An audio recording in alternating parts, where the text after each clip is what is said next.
Hello friends, आज है Sunday 6 सितंबर 2020 और आज हम बात करेंगे कैनरा बैंक के शेयर प्राइस के बारे में। दोस्तों, फ्राइडे को यानी 4 सितंबर 2020 को यह शेयर एनएससी पे 103 रुपये 25 पैसे पे क्लोज हुआ। फ्राइडे को मार्केट भी वीक था और कैनरा बैंक का शेयर भी टूटा। 3 रुपये 5 पैसे की गिरावट देखने को मिली शेयर के प्राइस में। तो ये कैनरा बैंक का लेटेस्ट प्राइस है 103 रुपये 25 पैसे का। दोस्तों, इस वीडियो में हम जानने की कोशिश करेंगे कि छोटी अवधि में कैनरा बैंक का शेयर किस प्राइस तक जा सकता है और लंबी अवधि के लिए शेयर कैसा रहेगा। साथ ही कुछ खबरों पर भी गौर करेंगे कैनरा बैंक से रिलेटेड और ये भी जानेंगे कि क्या लंबी अवधि में हम कैनरा बैंक को अपने पोर्टफोलियो में जगह दे सकते हैं। उससे पहले दोस्तों देखते हैं कि एक हफ्ते में कैनरा बैंक के शेयर ने कितना रिटर्न दिया है। तो एक हफ्ते में कैनरा बैंक के शेयर ने 9.71% का नेगेटिव रिटर्न दिया है। एक हफ्ते में अगर आप प्राइस एक्शन देखें तो 114 रुपये 80 पैसे का हाई प्राइस है और 103 रुपये 25 पैसे का लो प्राइस है। वही हम पिछले एक महीने की बात करें तो 100 रुपये 10 पैसे का लो प्राइस है और 114 रुपये 80 पैसे का हाई प्राइस है। मतलब पिछले एक महीने में शेयर ने जो हाई प्राइस दिखाया है वो 114 रुपये 80 पैसे पे है और उसके बाद ये शेयर उस प्राइस से लुढ़क गया और अभी 103 रुपये के आसपास ट्रेड कर रहा है। और पिछले एक साल की बात करें तो पिछले एक साल में कैनरा बैंक ने 46% से ज़्यादा का नेगेटिव रिटर्न दिया है। काफ़ी उतार चढ़ाव देखने को मिला पिछले एक साल में दोस्तों कैनरा बैंक के शेयर में। कोविड-19 पैंडेमिक से पहले तो ये शेयर 200 रुपये और उसके ऊपर भी ट्रेड कर रहा था, लेकिन उसके बाद इसके प्राइस में गिरावट देखने को मिली और कोविड-19 पैंडेमिक में जो मार्केट क्रैश हुआ उसमें कैनरा बैंक का शेयर भी बुरी तरह से टूटा और 76 रुपये 25 पैसे के लो प्राइस तक ये शेयर पहुंच गया था। उसके बाद ज़रूर इस शेयर के प्राइस में एक रिकवरी देखने को मिली है और अभी ये शेयर 103-4 रुपये के आसपास ट्रेड कर रहा है। पर ओवरऑल अगर हम देखें तो एक साल में 46.28% का नेगेटिव रिटर्न ही मिला है। अगर हम 3 साल की बात करें दोस्तों तो 3 साल में कैनरा बैंक के शेयर ने 69.11% का नेगेटिव रिटर्न दिया है। 76 रुपये 25 पैसे का लो प्राइस है और 437 रुपये 90 पैसे का हाई प्राइस है। तो लॉन्ग टर्म इन्वेस्टर्स को तो निराशा ही हाथ लगी है कैनरा बैंक के शेयर में। पर हमें ये जानने में इंटरेस्ट है कि अभी ये जिस प्राइस पे ट्रेड कर रहा है, क्या इस प्राइस पे हम इस शेयर को खरीद के छोटी अवधि में मुनाफा कमा सकते हैं और लंबी अवधि के लिए शेयर कैसा रहेगा वो भी हम इस वीडियो में जानेंगे। दोस्तों, अगर हम 10 साल की बात करें तो 10 साल में कैनरा बैंक के प्राइस एक्शन मूवमेंट को देखते हैं तो 10 साल में ये शेयर का हाई प्राइस है 813 रुपये और लो प्राइस है 76 रुपये 25 पैसे। तो 80% का नेगेटिव रिटर्न है 10 साल में अगर हम देखें तो 10 साल में भी इसने नेगेटिव ही रिटर्न दिया है। तो क्लियरली लॉन्ग टर्म इन्वेस्टर्स को इस शेयर से निराशा ही हाथ लगी है। लेकिन शॉर्ट टर्म में ये शेयर कैसा है और अभी इस प्राइस से ये कहाँ तक जा सकता है, ये ज़्यादा इम्पोर्टेंट है जानना। दोस्तों, मेरा ये मानना है कि कैनरा बैंक का शेयर अभी बहुत ही अच्छे प्राइस पे प्लेस्ड है।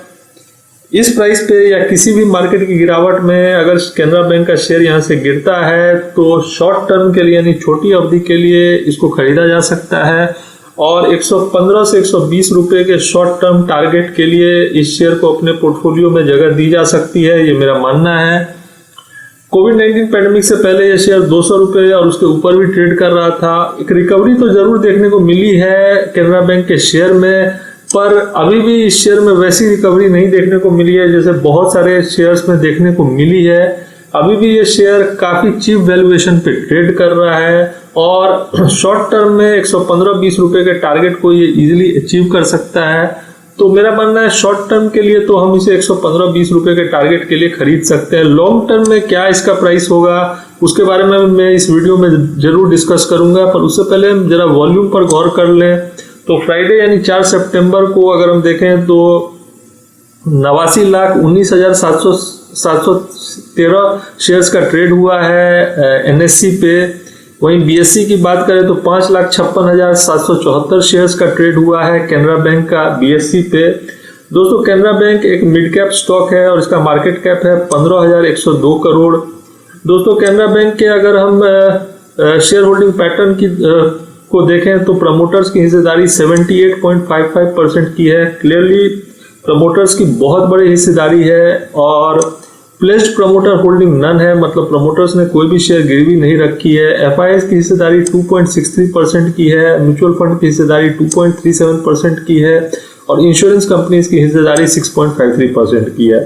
दोस्तों म्यूचुअल फंड के 7 स्कीम्स ने इसमें अपना पैसा लगाया है, 104 एफआईएस ने कैनरा बैंक में अपना पैसा लगाया है। Promoter with the highest holding president of India है और highest public share holder LIC of India है। इंडिविजुअल इन्वेस्टर्स की होल्डिंग 7.84% की है। डिविडेंड की बात करें तो आखिरी डिविडेंड इसने जुलाई 2017 में दिया था और वो था ₹1 पर शेयर। दोस्तों कैनरा बैंक के अगर टेक्निकल रेटिंग पे गौर करें तो टेक्निकल रेटिंग न्यूट्रल है, मूविंग एवरेजेस बेरिश है, टेक्निकल इंडिकेटर्स न्यूट्रल है और मूविंग एवरेज क्रॉसओवर बुलिश है। दोस्तों अगर हम कैनरा बैंक के वैल्यूएशंस की बात करें तो बुक वैल्यू है ₹229.68, price to book value ratio है 0.45। क्लियरली ये शेयर अपने बुक वैल्यू से काफी नीचे ट्रेड कर रहा है। अगर हम मनी कंट्रोल यूजर के कम्युनिटी सेंटिमेंट्स की बात करें तो 50% लोग बाई की सलाह दे रहे हैं और 42% लोग होल्ड की सलाह दे रहे हैं, मतलब 92% लोग का रुख पॉजिटिव है इस शेयर के बारे में और 8% लोग सेल की सलाह दे रहे हैं। ज्यादातर लोग बाय या तो होल्ड की ही सलाह दे रहे हैं कैनरा बैंक के शेयर्स में। दोस्तों मैंने आपको बताया था कि कैनरा बैंक से रिलेटेड 2 खबरें मैं आपको बताऊंगा और वो खबर ये है, पहली खबर है कि Moody's downgrades deposit ratings of bank of Baroda, bank of India, Canara bank और यूनियन बैंक, और ये खबर है सितंबर 4, 2020 की, मतलब ये लेटेस्ट खबर है दोस्तों। इस खबर पे अगर हम गौर करें दोस्तों तो इस खबर के डिटेल में अगर हम जाएं तो लिखा है कि Moody's investor service on Friday downgraded the long term local and foreign currency deposit ratings of Bank of Baroda, Bank of India, Canara Bank and Union Bank of India to BA1 from Baa3. तो Moody's investor service ने downgrade किया है long term local and foreign currency deposit ratings और उसने ये PSU banks के साथ किया है। वो बैंक्स हैं bank of Baroda, bank of India, Canara bank and union bank of India, और उसने जो डाउनग्रेड किया है वो है BA1 from Baa3। The rating agency also downgraded the baseline credit assessment of all the 4 lenders to B1 from BA3। तो पहले rating थी BA3 जिसको डाउनग्रेड करके कर दिया गया है B1, और ये बेसलाइन क्रेडिट असेसमेंट, तो बेसलाइन क्रेडिट असेसमेंट को भी डाउनग्रेड किया गया है। और जो बैंक्स मैंने आपको बताई सारे पीएसयू बैंक्स हैं, bank of Baroda, bank of India, Canara bank और यूनियन बैंक ऑफ इंडिया। तो ये खबर तो उतनी अच्छी नहीं है, पर दोस्तों आपको तो मालूम है शेयर बाजार में अच्छी और बुरी खबरों का दौर चलता रहता है। मूडीज ने अभी इनको डाउनग्रेड किया है, शायद भविष्य में इनके रेटिंग्स को अपग्रेड भी कर दे। तो ये एक खबर है, जो लेटेस्ट खबर है कि मूडीज ने ये 4 सरकारी बैंकों के रेटिंग्स को डाउनग्रेड किया है, जिसमें कैनरा बैंक भी शामिल है, जिस कैनरा बैंक के बारे में हम लोग इस वीडियो में डिस्कस कर रहे हैं। तो ये उतनी अच्छी खबर तो नहीं है कैनरा बैंक से रिलेटेड, पर इस तरह की खबरें शेयर बाजार में आती रहती हैं और शॉर्ट टर्म में जरूर इसका कुछ इम्पैक्ट देखने को मिल सकता है, पर मुझे लगता है लॉन्ग टर्म में कैनरा बैंक के प्राइस परफॉर्मेंस में इसका कोई बहुत बड़ा असर देखने को नहीं मिलेगा। और शायद ये जो जून क्वार्टर था और ये जो कोविड-19 पैंडेमिक का टाइम था, इसमें जो स्ट्रेस देखने को मिला, शायद उस कारण से ये डाउनग्रेड हुआ है। तो इस खबर के डिटेल्स को और हम लोग एनालाइज करेंगे किसी और वीडियो में। उससे पहले हम लोग ये देखते हैं दोस्तों कि कैनरा बैंक का जून क्वार्टर का रिजल्ट कैसा रहा। और देखिए Canara bank Q1 result profit rises 23% to ₹406 crore. तो दोस्तों जून क्वार्टर का रिजल्ट अच्छा ही रहा है, प्रॉफिट राइज हुआ है 23% टू ₹406 करोड़, और ये 5 अगस्त 2020 की खबर है। और इस क्वार्टर में कैनरा बैंक ने अच्छा रिजल्ट दिया है। अगर हम इस खबर के डिटेल में जाए दोस्तों तो Canara Bank reported 23.5% rise in the standalone net profit at rupees 406.24 crore for June quarter 2021। तो 406 करोड़ के आसपास का मुनाफा कैनरा बैंक को हुआ है जून क्वार्टर में। The public sector lender lost a net profit of rupees 329 crore in the same quarter of the previous financial year। तो previous financial year में इसी क्वार्टर में कैनरा बैंक को 329 करोड़ का फायदा हुआ था। इस साल इस फाइनेंशियल ईयर में इस क्वार्टर में इसको 406 करोड़ का फायदा हुआ है। तो क्लियरली प्रॉफिट में राइज हुआ है by 23.5%। Canara bank total income in the April June 2021 quarter increase to rupees 20,685 crore.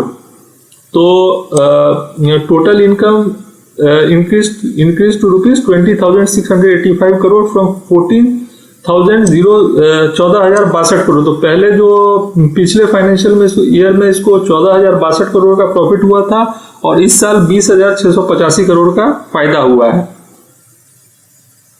अब देखिए ग्रॉस एनपीए में थोड़ी बहुत बढ़त देखने को मिली है। The bank gross NPA were up slightly at 8.84% of the gross advances of June 30, 20 as against 8.87% in June and last year। तो ग्रॉस एनपीए में बढ़त देखने को मिली है। अगर पिछले साल सेम क्वार्टर की बात की जाए तो ग्रॉस एनपीए था 8.77% और इस साल हो गया 8.84%। In absolute value gross NPA और बैड लोन्स या ग्रॉस एनपीए जो है वो 57,525 करोड़ के आसपास का है। तो ये ग्रॉस एनपीए का वैल्यू है। और net NPA ratio however fell to 3.95%। Net NPA 3.95% पे है और पिछले साल सेम क्वार्टर में नेट एनपीए था 5.35%। तो नेट एनपीए में कमी आई है पर ग्रॉस एनपीए थोड़ा सा बढ़ा है। तो ओवरऑल रिजल्ट अच्छा ही है दोस्तों। अगर हम जून क्वार्टर की बात करें तो और कैनरा बैंक मैंने आपको पहले ही बताया कि जिस प्राइस पे अभी ये प्लेस्ड है, जिस प्राइस पे अभी ये ट्रेड कर रहा है, ये काफी सस्ते वैल्यूएशंस पे ट्रेड कर रहा है क्योंकि कोविड-19 पैंडेमिक से पहले 200 रुपए के ऊपर ये था। और किसी भी रैली में, खासतौर पे पीएसयू बैंक्स की रैली में, मुझे लगता है कैनरा बैंक का शेयर जरूर पार्टिसिपेट करेगा और ये शेयर एक ऊंची छलांग भी लगा सकता है। तो मुझे लगता है शॉर्ट टर्म के लिए एक अच्छे प्राइस पे प्लेस्ड है। हाँ, मार्केट में गिरावट आ सकती है जिस तरह का जियोपॉलिटिकल टेंशन चल रहा है और जिस तरह से अमेरिका के बाजार भी लास्ट थर्सडे फ्राइडे को गिरे हैं, उससे अपने हम लोग के बाजार में भी एक गिरावट आ सकती है। वैसे भी बहुत बड़ी रैली आई है पिछले कुछ दिनों में हमारे बाजार में, तो एक मुनाफा वसूली का दौर हम लोग देख सकते हैं इंडियन मार्केट्स में भी। और उस मुनाफा वसूली के दौर में कैनरा बैंक का शेयर भी हो सकता है करेक्ट करे। अगर ये शेयर करेक्ट करता है तो इस शेयर को आप एक्यूमुलेट कर सकते हैं। और जैसा कि मैंने बताया कि शॉर्ट टर्म टारगेट इस शेयर का 115 से 120 रुपये है। तो जो शॉर्ट टर्म ट्रेडर्स हैं वो इस शेयर को 115 से 120 रुपए के लिए टारगेट कर सकते हैं। लॉन्ग टर्म में मुझे लगता है ये शेयर 150 रुपए के प्राइस को इजीली रीच कर जाएगा अगले 3 से 4 महीनों में। तो 150 रुपीज के लॉन्ग टर्म टारगेट के लिए भी आप इस शेयर को खरीद सकते हैं क्योंकि मैंने जैसा बताया कि ये काफी सस्ते वैल्यूएशंस पे अभी भी मौजूद है। इसने बहुत बड़ी रैली अभी तक नहीं दिखाई है कोविड-19 पैंडेमिक के बाद से।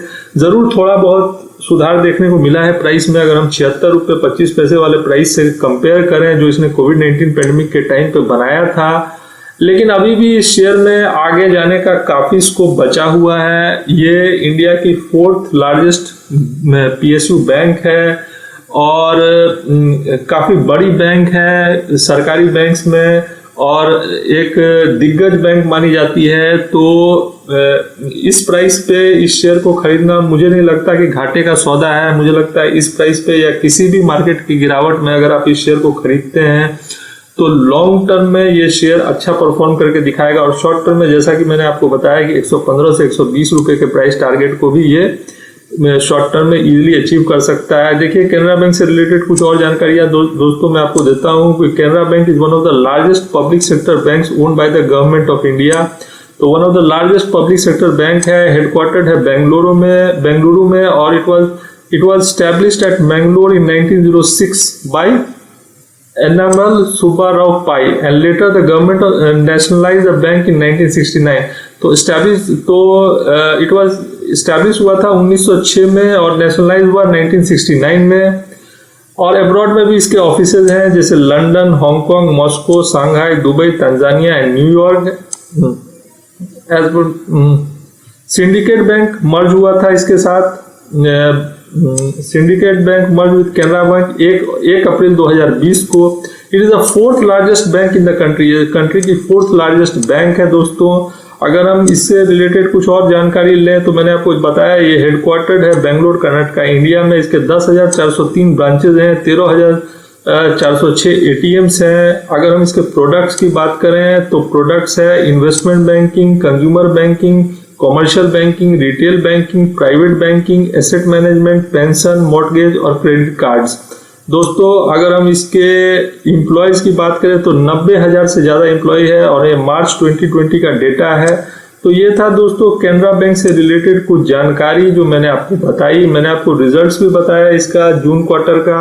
मैंने ये भी बताया कि मूडीज ने अभी फिलहाल कुछ बैंक्स को, कुछ PSU बैंक जैसे bank of Baroda, bank of India, Canara bank और यूनियन बैंक के रेटिंग्स को डाउनग्रेड किया है और ये 4 सितंबर की खबर थी जो मैंने बताया। और इस तरह की खबरें आते रहती हैं बैंक्स से रिलेटेड, तो बहुत ज़्यादा घबराने की ज़रूरत नहीं है ये रेटिंग के डाउनग्रेड वगैरह करने से मुझे लगता है। और मुझे लगता है आज भी कैनरा बैंक एक बहुत ही चीप प्राइस पे प्लेस्ड है। जरूर मार्केट में गिरावट आ सकती है जैसा मैंने आपको बताया और उस गिरावट में आप इसको एक्यूमुलेट कीजिए। शॉर्ट टर्म में 115 से 120 और मैंने बताया लॉन्ग टर्म में मतलब अगले 3 से 4 महीने में ये 150 रुपये के प्राइस टारगेट को भी आराम से दिखा सकता है अगर मार्केट ठीक रही तो। लेकिन प्राइस बहुत ही स्वीट है, इस प्राइस पे आप इस शेयर को खरीद सकते हैं। दोस्तों शेयर मार्केट में निवेश करने से पहले अपना रिसर्च और एनालिसिस भी ज़रूर करें। किसी के कहने पे ही शेयर ना खरीदें बल्कि अपना रिसर्च भी ज़रूर करें। दोस्तों अगर आपको शेयर से रिलेटेड, म्यूचुअल फंड से रिलेटेड और भी वीडियोस देखने हैं तो मेरे चैनल को ज़रूर सब्सक्राइब करें। Thanks for watching.